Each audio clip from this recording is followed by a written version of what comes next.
నామానికి స్తోత్రాలు. మీ అందరికీ వందనాలు.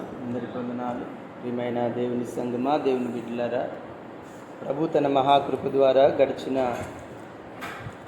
శుక్రవారము ఉపవాస కూటమి నుండి మరి శుక్రవారము ఉపవాసము మరియు స్వస్థత ప్రార్థనా కూటానికి సంఘాన్ని అలాగే ప్రతి ఒక్కరిని కూడా దేవుడు సిద్ధపరిచి నడిపించిన విధానాన్ని బట్టి దేవదేవునికి మహిమ ఘనత కలుగునట్లు దేవునికి స్తోత్రం చెబుదాం. హల్లెలూయా. దేవుని సంగమా, మరి ఈ యొక్క మధ్యాహ్న కాల సమయమందు దేవుని వాక్యాన్ని మనము ధ్యానించుకుందాం. దేవుడు వాక్యమై ఉండి మనతో మాట్లాడుతున్నవాడు. మనకి ఏది అవసరమో, మనకి ఏది కావాల్సి ఉన్నదో అది ఆయన వాక్యం ద్వారా మనకు తెలియజేస్తూ ఉన్నాడు. ఏది మనకు ప్రయోజనకరమైనదో, ఏది నిష్ప్రయోజనమైనదో ఆయన తన వాక్యాన్ని, తన ఉపదేశాన్ని మనకు అందించి ప్రయోజనకరమైన దానిని మనం అనుసరించాలని దేవుడు ఎంతో ఆశపడుతూ ఉన్నాడు. కనుక దేవుని సంగమా,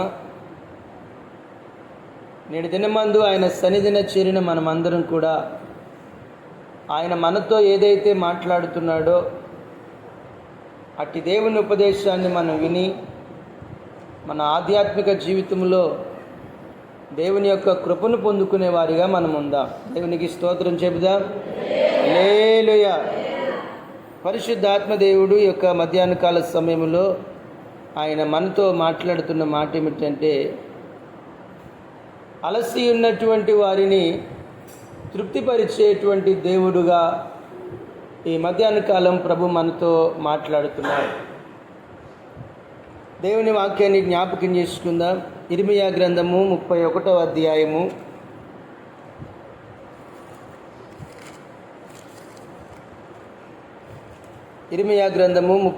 అధ్యాయము 24వ వచనాన్ని చదువుదాం. అలసి ఉన్నవారి ఆశను తృప్తిపరచుదును, కృషించిన వారిని అందరినీ నింపుదును. చలం. చదవబడినటువంటి వాక్యము ద్వారా ప్రభు మనతో మాట్లాడినట్లు చిన్న ప్రార్థన చేసుకొని దేవుని వాక్యాన్ని ధ్యానం చేద్దాం. దయగలిగిన మా తండ్రి, కృపా సత్య సంపూర్ణుడా, నీ ఘనమైన శ్రేష్టమైన నామమునకై వందనాలు. ఈ సమయమందు నీ సన్నిధిన మమ్మల్ని నిలబెట్టుకున్నందుకై స్తోత్రాలు. అలాగే నీ సన్నిధిలో ఈ సమయంలో నీ బిడ్డలను నడిపించిన విధానాన్ని బట్టి వందనాలు. నీ మాటలు వినుచుండగా నాయన నీ బిడ్డలను మీరే బలపరచండి. మరి ముఖ్యముగా నీవు సెలవిచ్చిన మాట చొప్పున నాయన అలసి ఉన్న వారి ఆశను తృప్తిపరిచే దేవుడవు నీవు గనుక నీ సముఖమున చేరి ఉన్న నీ బిడ్డలందరినీ కూడా మీరు తృప్తిపరిచి బలపరచమని నీ వాక్యము ద్వారా సరిచేసుకోవలసిన విషయాలలో సరిచేసుకుంటూ నీ కృపను పాత్రులుగా నీ కృపకు అర్హులుగా ఎంచబడినట్లు సహాయము చేయమని నజరేయుడగు యేసు క్రీస్తు నామమున అడిగి వేడుకొనుచున్నాం పరమ తండ్రి. ఆమేన్. దేవునికి స్తోత్రం చెబుదాం. హల్లెలూయా. దేవుని సంగమా, మరి పరిశుద్ధాత్మ దేవుడు ఈ మధ్యాహ్న కాలము వాక్యము ద్వారా ఆయన మనతో మాట్లాడుతున్న మాట, అలసి ఉన్న వారి ఆశను తృప్తిపరచుదును. నిజముగా ఇక్కడ ఈ మాట మనం గమనించినట్లయితే ఎవరైనా ఆశగా ఉన్న వారిని తృప్తిపరుస్తూ ఉంటారు. ఎవరైనా ఏదైనా కోరుకుంటే ఆ కోరుకున్న రీతిగా జరిగిస్తూ ఉంటారు. కానీ ఇక్కడ చెప్పబడుతున్న మాట ఏమిటంటే, అలసి ఉన్న వారి ఆశను. నిజముగా ఈ లోకములో దేవుడు అలసి ఉన్న వారిని కూడా విడిచిపెట్టని వాడిగా ఉన్నాడు. అలసిపోతున్న వారిని కూడా విడిచిపెట్టట్లేదు ఆయన. ఏ ఒక్కరిని విడిచిపెట్టట్లా. ఆశ కలిగిన వారిని తృప్తిపరుస్తున్నాడు, అలసి ఉన్న వారి ఆశను కూడా తృప్తిపరుస్తున్నాడు. అయితే మనమే దేవునిపై విశ్వాసాన్ని ఇంకా పెంచుకునేటువంటి వారిగా ఉండాలి. దేవునిపై మరింత విశ్వాసముతో నడిచేవారిగా మనం ఉండాలి. ఆకాశ పక్షులను పోషించిన దేవుడు, సమస్త జీవరాశులను వాటి యొక్క అక్కరలు తీర్చిన దేవుడు. మరి నీ నా అవసరతలు కూడా ఆయన తీర్చగలడు, నీ నా అక్కరలు కూడా ఆయన తీర్చగలడు. అలసి ఉన్న వారి ఆశను తృప్తిపరుస్తూ ఉన్నాడు. ఈ మధ్యాహ్న కాలము అలసి ఉన్న వారి పట్ల దేవుడు ఎలాంటి కార్యాలు చేస్తాడనేది పరిశుద్ధాత్మ దేవుడు మనతో మాట్లాడనై ఉన్నాడు. నిజమే, ఈ లోకములో చాలామంది అలసిపోతూ ఉన్నారు. మానవులు ఎన్ని రకాలుగా అలసిపోతున్నారయ్యా అంటే, మనము ఎప్పుడు కూడా దేవుని వాక్యములో 3 రకాలైనటువంటి పద్ధతులు మనం గమనించవచ్చు. ఒకటి, ఏ విధంగా అలసిపోతూ ఉంటారయ్యా అంటే, కొంతమంది కష్టపడి అలసిపోతూ ఉంటారు.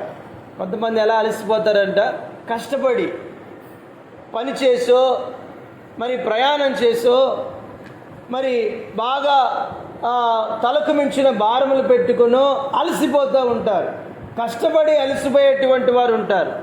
మరి కొంతమంది ఉంటారు పాపములు చేస్తూ, అపరాధములు చేస్తూ, అవిధేయతగా నడుచుకుంటూ అలసిపోయేటువంటి వారు ఉంటారు. మరికొందరు ఉంటారండి, వారు దేవునిని అనుసరిస్తూ దేవుని యొక్క మార్గములో నడుచుకుంటూ అలసిపోతున్నటువంటి వారు ఉంటారు.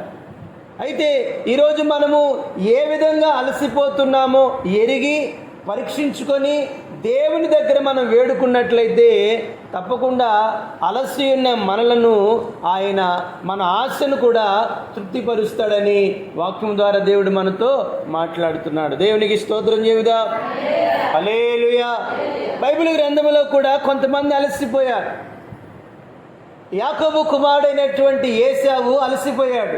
ఎట్లా అలసిపోయాడంటే, ఆయన వేటాడి వేటాడి వేటాడి వేటాడి బాగా ప్రయాసపడి ఆకలి చేత అలమటించిపోతున్నాడు.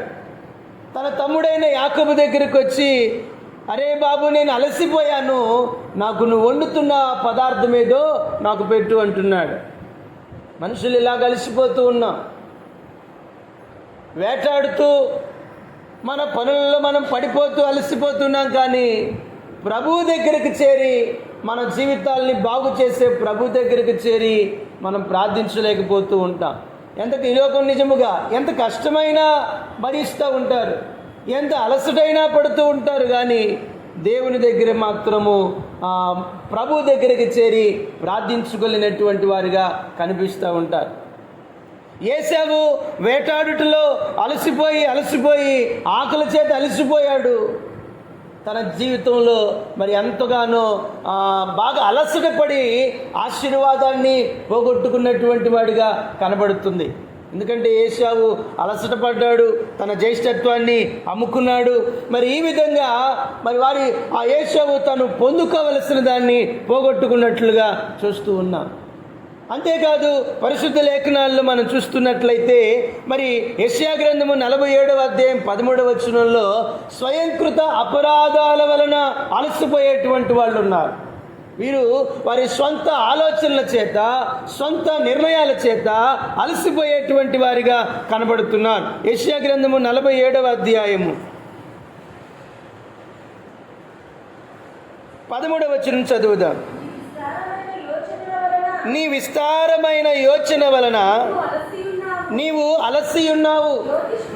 జ్యోతిష్కులు, నక్షత్ర సూచకులు, మాసచర్య చెప్పువారు నిలవబడి నీ మీదికి వచ్చినవి రాకుండా నిన్ను తప్పించి రక్షించుదురేమో. చూడండి, ఇక్కడ స్వయంకృత అపరాధాలతోటి, సొంత నిర్ణయాలతోటి, సొంత ఆలోచనలతోటి చెడుతనమును ఆధారం చేసుకుంటూ దేవునికి అసహ్యమైన దానిని యోచన చేస్తూ అలసిపోతున్నారు. ఈ రోజుల్లో మనుషులు ఇలాగే అలసిపోతూ ఉన్నారు. కొంతమంది ప్రయాసపడి అలసిపోతూ ఉంటే, మరికొంతమంది చెడు దానిని ఆధారం చేసుకొని చెడ్డ వాటిని అనుసరిస్తూ అలసిపోతూ ఉన్నారు. ఇక్కడ చక్కగా చెప్తున్నాడు కదా, విస్తారమైన యోచన వలన. విస్తారమైన యోచన అంట. ఇంక వారి యోచన అంటే వారి ఆలోచనకు అంతే లేదు. ప్రతి దానికి భయంకరంగా ఆలోచన చేయటం అన్నమాట. ఇలా ఆలోచన చేసి ఏమైపోతున్నారు? అలసిపోతున్నారు. విస్తారమైన యోచనలు చేసి మరి ఎంతో ఆలోచన చేసి అలసిపోతున్నారు. అందుకే సామెతల గ్రంథంలో దేవుని వాక్యం ఇలా చెప్పబడుతూ ఉంది, రేపటిని గూర్చి చింతపడకుడి అంటున్నాడు. రేపటిని గూర్చి అతిశయపడకూడదు, రేపటి గురించి చింతపడకూడదు. నీవు ఆలోచన చేసి అలసిపోయి నీ జీవితాన్ని నీవు చాలా చిన్నాభిన్నం చేసుకుంటూ ఉన్నావు. అయితే ఇక్కడ ఎలా ఆలోచన చేస్తున్నారంట? జ్యోతిష్కులను, నక్షత్ర సూచకులను, మాసచర్య చెప్పువారు. చూడండి, ఇంకా కూడా చాలామంది ఇట్లాంటి వారు ఉంటున్నారని. జ్యోతిష్కాల మీద ఏం జరుగుతుందో, ఏం జరగబోతుందో జ్యోతిష్కుని చెప్పుకుని యోచన చేసేటువంటి వారు, ఆలోచన చేసి ఇలాంటి యోచన చేసి మరి అలసిపోతూ ఉన్నారు. ఆ నక్షత్రం ఈ నక్షత్రం చూసుకొని అలసిపోయేటువంటి వారు ఉన్నారు. ఈరోజు ఏం జరుగుతుంది, రేపేం జరుగుతుందని దినచర్యలు చూసి, నెలలు చూసి, మాస చర్యలు చూసి అలసిపోయి ఉన్నటువంటి వారు ఉన్నారు. అందుకే ఇక్కడ అంటున్నాడు, ఇదిగో నీ మీదకి వచ్చినవి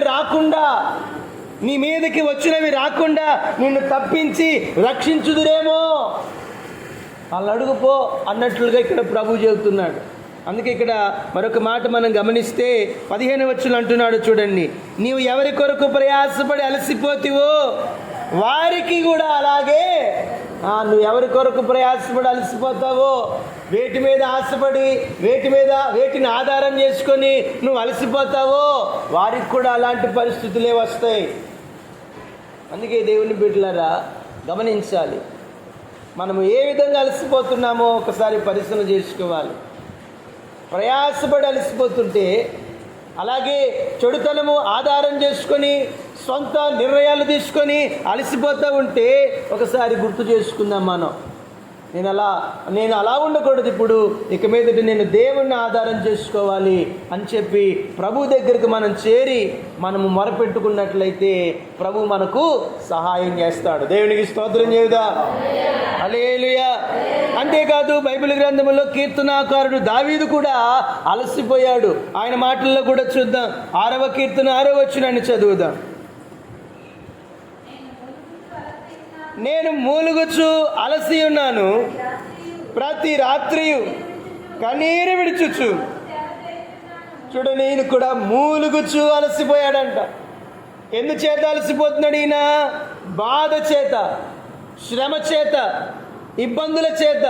నిజమే, మనము కూడా కొన్నిసార్లు బాధల చేత, ఇబ్బందుల చేత, మనకు ప్రతికూల పరిస్థితులు వచ్చుట చేత అలసిపోతూ ఉంటాం మనం కూడా.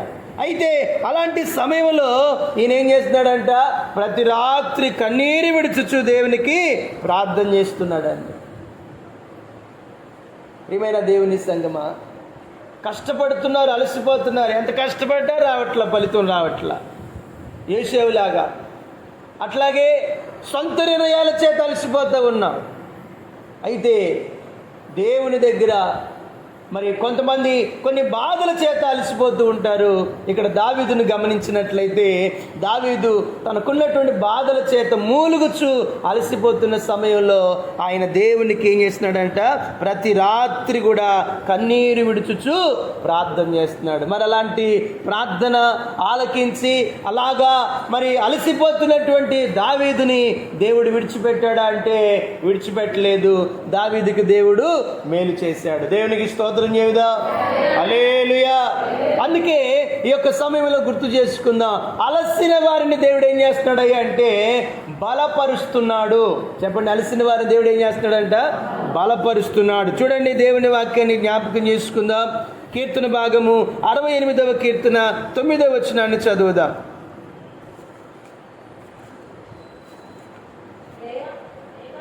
దేవా, నీ స్వాస్యము మీద నీవు వర్షము సమృద్ధిగా కురిపించుతివి, అది అలసి ఉండగా నీవు దానిని బలపరిచితివి. దేవునికి స్తోత్రం చేయుదా. దేవా, నీ స్వాస్యం మీద నీవు వర్షము సమృద్ధిగా కురిపించావు, అది అలసి ఉండగా నీవు దాన్ని ఏం చేసావు? బలపరిచావు. నిజమే, దావీదు కూడా అలసిన సమయాలలో దేవుడు దావీదుని బలపరిచాడు. ఎందుకంటే దావీదు ప్రార్థన చేస్తున్నాడు. చూడండి, ఏశావు కష్టపడుతున్నాడే తప్ప దేవుని ఆనుకోలేకపోయాడు. ఏశావు కష్టపడుతున్నాడే తప్ప దేవుని వద్దకు చేరలేకపోయాడు. అందుకే ఆయనకి ఏమి దొరకలా, అలసిపోయాడు, పైగా అన్నీ పోగొట్టుకున్నాడు. ఈ లోకములో నీవు కూడా ఎంతగా కష్టపడినా ప్రయోజనం లేదు. నీ కష్టము నిలిచి ఉండాలంటే, నీవు పడే కష్టము మరి ప్రతిఫలం కలగాలంటే దేవుని వద్ద నీవు చేరాలి. నువ్వు ప్రభు దగ్గర మొరపెట్టుకోవాలి. నువ్వు ప్రభువునందు విశ్వాసం ఉంచి వేడుకుంటూ ఉండాలి. అప్పుడు దేవుని వాక్యం చెప్తుంది 128వ కీర్తనలో ఏమంటున్నాడంట, యెహోవా యందు భయభక్తులు కలిగి ఆయన త్రోవల యందు నడుచు వారందరూ ధన్యులు. నిశ్చయముగా నీవు నీ చేతుల కష్టార్జితము నిశ్చయముగా నువ్వు దేవుని పట్ల భయభక్తులు కలిగి నడుచుకుంటే నీవు అలసిన ఆ సమయాలలో నీ కష్టమును దేవుడు వ్యర్థపరచడం. కొంతమంది దేవుడు కాకుండా కష్టపడుతూ ఉంటారు. దేవుడు కాకుండా, దేవుణ్ణి ఆధారం చేసుకోకుండా, దేవుడు మరి ప్రక్కన పెట్టేసి దేవుణ్ణి పక్కన పెట్టేలా కష్టపడుతూ ఉంటారు. అందువల్ల ఉపయోగం ఏమీ లేదు. భయభక్తులు కలిగి నీవు కష్టపడి అలసిపోయావనుకో, దేవుడు అలసిన నిన్ను బలపరుస్తాడు, నీకు సహాయం చేస్తాడు. ఆయన అలసిన వారిని బలపరిచినటువంటి విధంగా చూస్తూ ఉన్నాం. మరి సొంత నిర్ణయాలతో అక్కడ ఉన్నటువంటి ప్రజలు అనేక రకాలుగా అది చేద్దాం, ఇది చేద్దాం, అది చూద్దాం, ఇది చూద్దాం, రేపేం జరగబోద్దో తెలుసుకుందాం అని చెప్పి అలాగూ ఆలోచన చేసి అలసిపోయారు. కానీ అందువల్ల కూడా ఉపయోగము లేదు. కానీ దావీదు చేశాడు చూడండి, బాధలున్నాయి ఆయనకి, మూలుగు తలసిపోతున్నాడు. కానీ ఏం చేస్తున్నాడంట, ఆ సమయంలో కన్నీరు విడుస్తూ ప్రార్థన చేస్తున్నాడు. చూడండి సమూయేలు 2వ గ్రంథంలో ఈ మాట జ్ఞాపకం చేసుకుందాం. 17వ అధ్యాయము 1వ వచనం చదువుదాం. దావీదు అలసట నుండి చూడండి ఎలా ఉన్నాడంట, దావీదు అలసట నుండి బలహీనంగా ఉన్నాడు. ఎవరు చెప్తారు ఈ మాట? దావీదుకి ఒకానప్పుడు సలహాలు చెప్పిన ఆయన, దావీదుకి ఒకానప్పుడు సలహాలు చెప్పిన ఆయన అహితోపేలు. దావీదు గురించి బాగా తెలుసు. దావీదు ఎంతటి శక్తివంతుడో, దావీదు ఎంతటి బలవంతుడో, దావీదు బలహీనతలు ఏమిటో, దావీదు బలం ఏమిటో ఆయనకు తెలుసు. తరిమిన తర్వాత అహితోపేలు దావీదు కుమారుడైన అబ్షాలోముకి మాట చెప్తున్నాడు, ఇదిగో దావీదు ఇప్పుడు అలసట పడ్డాడు, ఇప్పుడు మనం అతన్ని పట్టుకుంటే అతన్ని మనం చేయించవచ్చు, అతని చుట్టూ ఉన్న వారందరినీ కూడా మనము మన వైపు తిప్పుకోవచ్చు అని అహితోపేలు అబ్షాలోముకు ఆలోచన చెప్పాడు. నిజమే, వాస్తవానికి ఆ సమయంలో బాగా ఎరిగినవాడు కాబట్టి అహితోపేలు దావీదు యొక్క శక్తి సామర్థ్యాలు, దావీదు యొక్క ఆలోచనలు, దావీదు యొక్క బలహీనతలు ఎరిగినవాడు కనుక ఆయన కరెక్ట్గా గెస్ చేశాడు. ఆ సమయంలో వెళ్తే కనుక దావీదు చిక్కేవాడు. అయితే ఈ అబ్షాలోము ఏం చేశాడంటే ఇంకొకరి సలహా కూడా తీసుకుందామని చెప్పి ఇంకొకరి సలహా తీసుకున్నాడంట. ఆయన కూడా దావీదుకు ప్రాణ స్నేహితుడే, ఆయన కూడా మంచి దావీదుకి ఇంకా నమ్మినటువంటి బంటు అనమాట. అహితోపేలు మాత్రం దావీదుకి మాత్రం వ్యతిరేకంగా జీవించాడు. మరి మరొక స్నేహితుడు ఏం చేశాడంటే దావీదుకు నమ్మకంగా ఉండి ఆయన ఒక చిన్న మాట చెప్పాడు, అయ్యా దావీదు ఎలాంటి సమయంలో ఉన్నా ఆయన బలవంతుడే, దావీదు ఎలాంటి పరిస్థితుల్లో ఉన్నా ఆయన గొప్పవాడే, ఆయనకు సింహం వంటి గుండె కలిగినటువంటి వాడు, సింహం వంటి గుండె కలిగిన వాడిని కూడా ఏం చేస్తాడంట, ఆయన్ని చూస్తే దడుచుకుంటారు, అలాంటి వారు కూడా బెదిరిపోతారు. కాబట్టి మనం ఇంకొంచెం మంచి ఆలోచన చేద్దామని ఆ యొక్క వ్యక్తి మాట్లాడాడు. అయితే దేవుని బిడ్డలారా, ఇక్కడ ఏం చేస్తున్నాడు దావీదు అని మనం గమనించాలి. మనం చదివిన వాక్య భాగంలో మరి కీర్తన భాగంలో చదివి 6వ కీర్తన 6వ వచనంలో ప్రతి రాత్రి మూలుగు ఏం చేస్తున్నాడంటే ఆయన ప్రార్థన చేస్తున్నాడు. ఏమని చేశాడో తెలుసా ప్రార్థన? అయ్యా నా బలము నా బలహీనత అహితోపేలుకు తెలుసయ్యా, అహితోపేలు ఆలోచన చెడగొట్టయ్యా అని ప్రార్థన చేశాడు. చూడండి, నిజంగా అలసిపోయాడు ఆయన. ఆ అలసిపోయిన సమయంలో కన్నీరు గార్చి ప్రార్థన చేశాడు. దేవుడు అహితోపేలు ఆలోచన ఏం చేశాడంట, చెడగొట్టి దావీదుకి బలం ఇచ్చాడు. దేవునికి స్తోత్రం చేద్దాం. హల్లెలూయా. ఇప్పుడు నువ్వు తెలుసుకోవాల్సింది ఏమిటంటే, నీవు అలసిపోయినప్పుడు ప్రార్థన చేయి. నువ్వు అలసిపోయినప్పుడు నా వల్ల కాదయ్యా అనుకోమాకు. నువ్వు అలసిన వారి ఆశను దేవుడు ఏం చేస్తాడంట, తృప్తిపరుస్తాడు. ఇంక నా వల్ల కాదు, నేను సమస్యలిపోయాను, ఇక నా చేత కాదు, నా శక్తి చాలదు, నా బలము చాలదు, ఇక నా పని అయిపోయింది అని నువ్వు అనుకుంటున్నావా? అలా అనుకుంటూ దావీదు ఉండిపోలేదు, ప్రార్థన చేశాడు. అట్లా అలాంటి సమయంలో కూడా మూలుగుచూ ప్రార్థన చేశాడు. అట్లా ప్రార్థన చేసినందుకు దేవుడు దావీదుకు బలం ఇచ్చాడు. ప్రియమైన దేవుని బిడ్డలారా, నీకు నాకు బలం ఇచ్చేవాడండి దేవుడు. ఇంకొక మాట గుర్తు చేసుకుందాం, మనం ఒకవేళ అలసిపోయి ఉంటే మనకు సహాయపడేవారు ఎవరు ఉండరండి. నేను అలసిపోయానయ్యా, నాకు కొద్దిగా సహాయం చేయి అంటే చేసేవాళ్ళు తక్కువ. ఒకవేళ ఉన్నారనుకోండి, అది మన దాకా రాదు. బైబిల్ గ్రంథంలో గిద్యోను అనబడుతున్న వ్యక్తిని కూడా మనం చూస్తే ఆయన అంటాడు మనుషుల దగ్గరికి వెళ్ళి, అయ్యా నేను అలసిపోయానయ్యా, మీకోసమే యుద్ధం చేస్తున్నాను, అలసిపోయాను, నాకు కొద్దిగా ఆహారం పెట్టండి, నా దగ్గర ఉన్న వాళ్ళకి ఆహారం పెట్టండి అంటే వాళ్ళు ఏం చేశారంట? మోచేయి చూపించారండి. వాళ్ళు ఆహారం పెట్టలే ఆయనకి. నువ్వేం చేసావని, ఏం పగలు తీసావని నీకు ఆహారం పెట్టాలి మేము అడుగుతుంటే వారికి కొంచెమైనా అయ్యో మా కోసం ఇంత ప్రయాసపడుతున్నారు, మా తరపున యుద్ధం చేస్తున్నారు, వీళ్ళు అలసిపోయారు కదా, కొద్దిగా ఆహారం పెడదామంటే లేదు, పెట్టలేదండి వాళ్ళు. మరి దేవుడు ఏమైనా ఊరుకున్నాడా అంటే మరి ఆయన మాత్రం చూస్తూ ఊరుకోలేదండి. ఎవరు పెట్టినా పెట్టకపోయినా దేవుడు వారికి బలం ఇచ్చాడు, యుద్ధములో వారు జయం పొందారు. దేవునికి స్తోత్రం చేయుదా. హల్లెలూయా. న్యాయాధిపతుల గ్రంథములో 8వ అధ్యాయములో మనకు కనబడుతుంది ఆ సందర్భం అంతా కూడా. 8వ అధ్యాయములో ఆ యొక్క సందర్భములో గిద్యోను అంటాడు, అయ్యా అలసిపోయామయ్యా, మాకు కొద్దిగా ఆహారం పెట్టండి అంటే ఒక్కళ్ళు కూడా సహాయం చేయలేదు.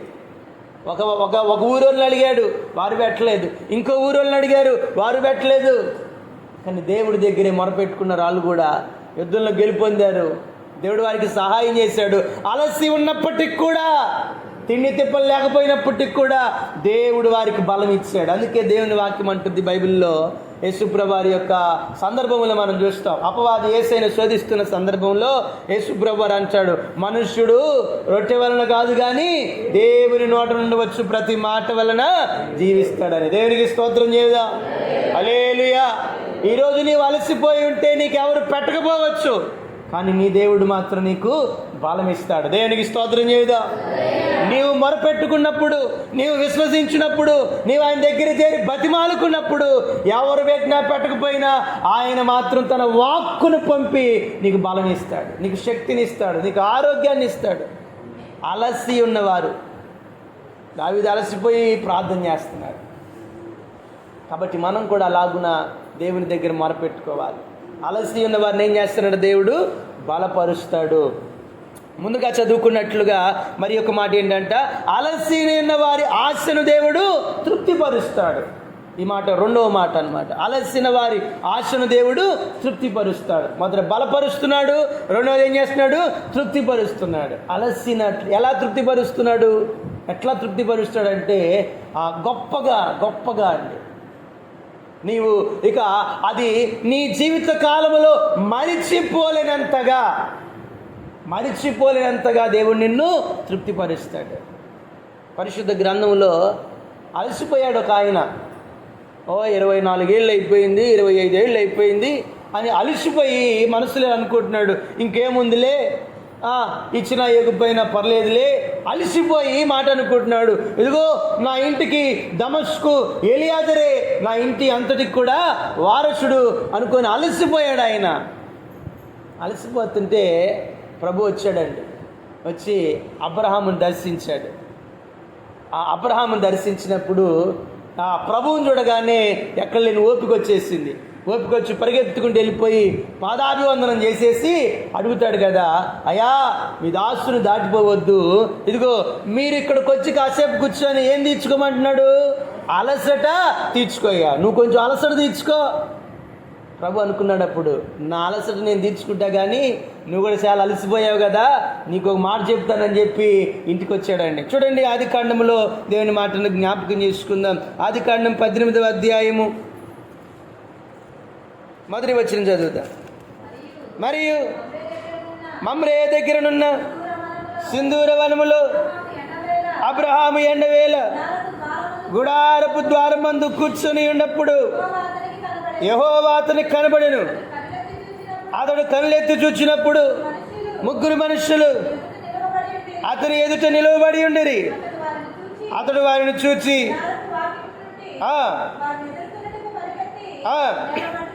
నేల మట్టుకు వంగి, ప్రభువా, నీ కటాక్షము నా మీదను ఎడల నేను కొంచెము నీళ్లు తప్పించదును. దయచేసి కాలుగు కడుక్కొని ఈ చెట్టు క్రింద అలసట. దేవునికి స్తోత్రం చేద్దాం. హల్లెలూయా. అలసట ప్రభువారు అయితే అక్కడ మరి అబ్రహాం ఇచ్చిన ఆతిథ్యాన్ని బట్టి ఆ చెట్టు కింద కూర్చొని అలసట తీర్చుకున్నారు. అయితే ఆశ్చర్యం ఏమిటో తెలుసా? అలసి ఉన్న అబ్రహామును సారాన్ని దేవుడు తృప్తిపరిచాడండి. దేవునికి స్తోత్రం చేయుదా. హల్లెలూయా. ఇక్కడ ఒక మంచి పాఠం ప్రభు మనకు నేర్పుతున్నాడండి.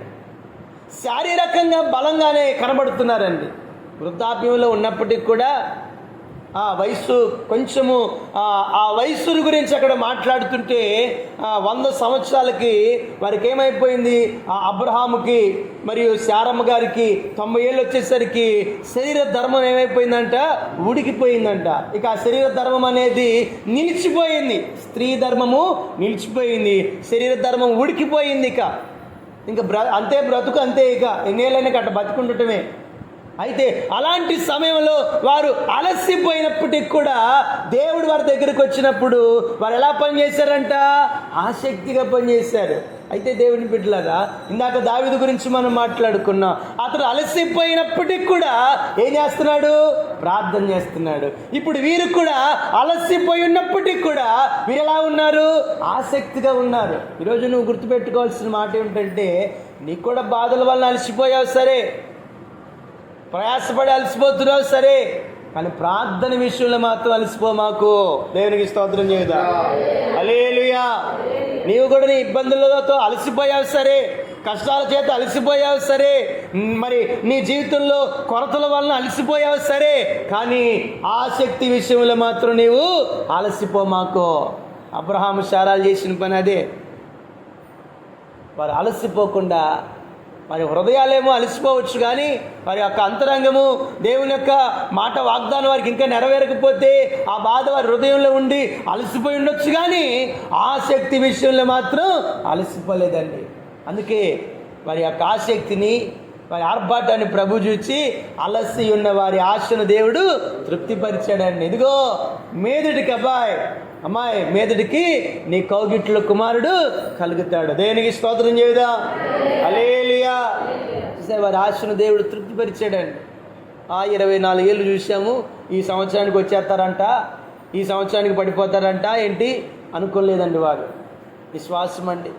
దేవుని బిడ్డలారా, జ్ఞాపకం చేసుకుందాం మనం. ఎందుకంటే ఈరోజు మనం కూడా అయిపోయింది, ఇంక నా సీన్ అయిపోయింది, ఇంకా నా జీవితంలో నేను సగానికి వచ్చేసాను, సగం వయసులోకి వచ్చేసాను, ఇంకా నా వల్ల ఏమవుతుంది అని అనుకో మాకు. అలాగూ అనుకొని అలసిపోమాకుండా అబ్రహాము శారాలను గుర్తు చేసుకొని ఆసక్తితో దేవుని యొక్క కార్యాలు, దేవుని యొక్క మార్గములో నువ్వు నడుచుకొని ఒక్కసారి ప్రభుతోటి చూడు. అలసిన వారిని దేవుడు తృప్తిపరిచాడు. నిన్ను కూడా అట్లాగే దేవుడు తృప్తిపరుస్తాడు. ఆయన సహాయం చేస్తాడు ఆయన. కాబట్టి అలసి ఉన్న వారిని బలపరిచాడు, అలసి ఉన్న వారిని తృప్తిపరిచాడు, వారి ఆశను తీర్చి తృప్తిపరిచాడు. పరిశుద్ధ గ్రంథముల నుండి మరొక మాట కూడా, 3వ మాట కూడా జ్ఞాపకం చేసుకుందాం. దేవుని యొక్క లేఖనాల్లో ఇర్మియా గ్రంథము 45వ అధ్యాయం. ఇర్మియా గ్రంథం 45వ అధ్యాయం 3వ వచనం చదువుదాం. కటకట నాకు శ్రమ, యెహోవా నాకు పుట్టించిన నొప్పికి తోడు ఆయన నాకు దుఃఖమును కలుగజేయుచున్నాడు. మూలవు చేత అలసి ఉన్నాను, నాకు నెమ్మది దొరకదాయను అని. ఈరోజు ప్రియమైన దేవుని బిడ్డలారా, మనం కూడా ఇలాగూ అనుకుంటున్నామేమో. ఒకసారి గుర్తు చేసుకుందాం. ఎవరు అనుకుంటున్నారు ఇక్కడ? ఎవరు ఆ వ్యక్తి అని మనం పరిశీలన చేసినట్లయితే ఈ 45వ అధ్యాయములో మనం ఇక్కడ ఈ మాట ఇతని గురించి మనం చెప్పుకోవచ్చు. ఇర్మియాకు మరి ఒక పనివాడిగా, అంటే ఒక మాటలు చెప్పుకోవాలంటే ఇర్మియా కింద శిష్యుడుగా ఉన్నాడండి ఇతని పేరు ఏమిటంట? బారూకు. ఏం పేరండి ఈయన పేరు? బారూకు అంటే దీవెన పొందినవాడు. దీని అర్థం ఏంటంటే బారూక్ అనే పేరుకి అర్థం దీవెన పొందినవాడు, శ్రేయస్కరుడు. ఏంటి ఈయన పని ఏంటయ్యా అంటే ఇర్మియా చెప్పిన ప్రతి మాట రాయటమే. ఇర్మియా గారు ప్రవచనం ద్వారా ప్రవక్త దేవుడు ఆయనకు తెలియపరిచిన మాటల్ని ఈయన ఏర్పాటు చేసుకున్నాడు. ఈయన ఒక మనిషిని పిలుచుకొని పలానాయని పిలవండి అంటే ఈ మనిషి వచ్చేవాడు. ఈ మనిషి ఈ యొక్క బారూక్ అనే వ్యక్తి వచ్చి ఏం చేశాడంట, చక్కగా ఇర్మియా చెప్పిన ప్రతి ప్రవచనాన్ని, ప్రతి మాటను ఈయన రాసేవాడు, మరి చదవమంటే చదివేవాడు, ప్రకటించమంటే ప్రకటించేవాడు. చూడండి, ఇంకొక సందర్భాన్ని కూడా జ్ఞాపకం చేసుకుందాం. ఇర్మియా గ్రంథము 36వ అధ్యాయము 8వ వచనం చదువుదాం. ప్రవక్త అయిన ఇర్మియా తనకు ఆజ్ఞ ఇచ్చినట్టు నేరియా కుమారుడైన బారూకు గ్రంథము చేత పట్టుకొని యెహోవా మాటలన్నిటినీ యెహోవా మందిరములో చదివి దేవునికి స్తోత్రం చేద్దాం. హల్లెలూయా, హల్లెలూయా. చూడండి, ఇర్మియా దగ్గర మరి ఈయన ఒక లేఖికుడుగా అంటే ఒక రాయటానికి, ఒక వ్రాత రాసేటువంటి వ్యక్తిగా. మనకి రిజిస్టర్ ఆఫీసుల దగ్గర ఆ యొక్క చోట్ల కొంతమంది కూర్చుని దస్తావేజులు రాసే వాళ్ళు ఉంటారు చూడండి, అట్లా నోటరీ చేసేవాళ్ళు ఉంటారు. అట్లాంటి వ్యక్తి అనమాట. ఒక నోటరీ చేయటము, ఒక రైటర్గా ఇతడు ఇర్మియా క్రింద ఉన్నాడు. అయితే ఆయన చెప్పినవన్నీ రాసేవాడు. అయితే పాపం వీళ్ళిద్దరు కూడా ఇర్మియా ఏం చెప్తాడు అది రాయటమైన పని, చెప్పమంటే చెప్పటమైన పని. ఆయనకి పడేవి దెబ్బలు ఈయనకి పడేవి అనమాట. ఈయనకి ఇబ్బందులు చాలా వచ్చాయి. అందుకే ఇక్కడ అంటాడు, ఈ బారూక్ అంటాడు రాస్తూ, అయ్యో నాకేంటయ్యా ఈ కష్టము, నాకేంటయ్యా ఈ బాధ, ఆయన చెప్పడం ఏంటి, నేను రాయటం ఏంటి, నేను ఇలాగూ బాధ నొందటం ఏంటి అని ఈయన అలసిపోతూ, మనస్సులో అలసిపోతున్నాడంట. ఒకటి గుర్తుపెట్టుకుందామండి, రాస్తూ ఉన్నాడే కానీ మనసులో అలసిపోతున్నాడే కానీ ఆయన చెప్పిన మాట మాత్రం త్రోసిపుచ్చట్లేదండి. దేవునికి స్తోత్రం చెబుదా. హల్లెలూయా. మనసులో అలసిపోతున్నాడు, నాకేంటి కటకట. అప్పుడు మనం కూడా అనుకుంటాం కదా, అయ్యయ్యో నాకేంట్రా ఈ బాధ, కటకట, నాకేంటి కష్టం, నాకేంటి బాధ, నాకేంటి శ్రమ. ఓ బారూకు, నువ్వు అనుకుంటున్నావు. అయితే ప్రభు నీతో చెప్తున్నాడు ఈ మాట. నువ్వేలా ఎందుకు అనుకుంటావు? ఇదిగో ఆలస్యం నీ ప్రాణమును నీవు దక్కించుకుంటావు అన్నాడు. దేవునికి స్తోత్రం చెబుదా. హల్లెలూయా. ఆలస్యం నీ ప్రాణాన్ని నీవు దక్కించుకుంటావు అనగా నీకు నెమ్మది, నీ ప్రాణమునకు నెమ్మది అంటున్నాడు. చూడండి, దేవుని వాక్యాన్ని గమనించినట్లయితే 45వ అధ్యాయము 5వ వచనం చదువుదాం.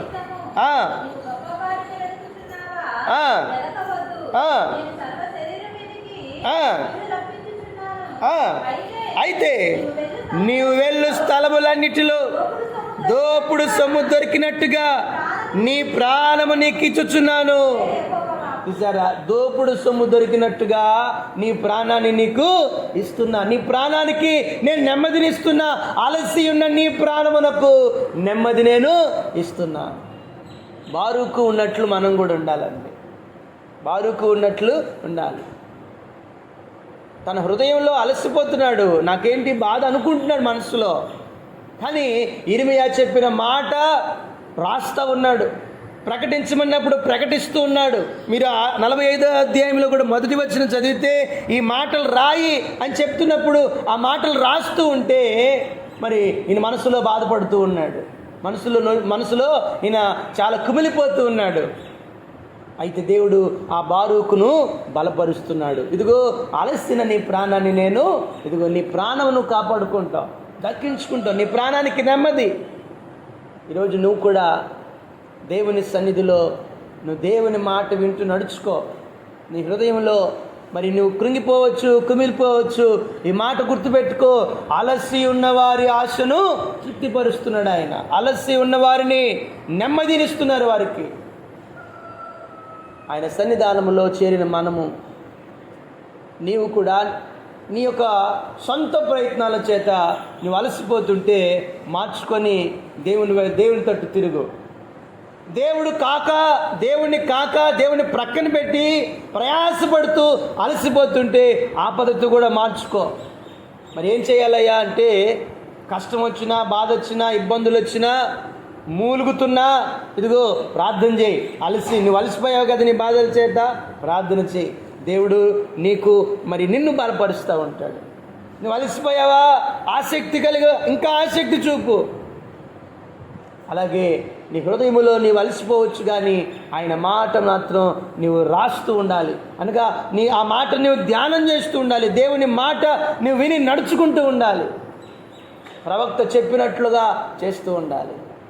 చేయాలంటే మనం దేవుని సేవకులు, దేవుని దాసులు వాక్యోపదేశం చేస్తున్నటువంటి ఆ మాట మనకు వినబడుతున్నప్పుడు ఆ మాట ప్రకారంగా మనం చేయాలి. నీ హృదయంలో నీవు ఎంత బాధ అయినా పడుతున్నాడు, ఆ బాధ ప్రభువు చూస్తున్నాడు.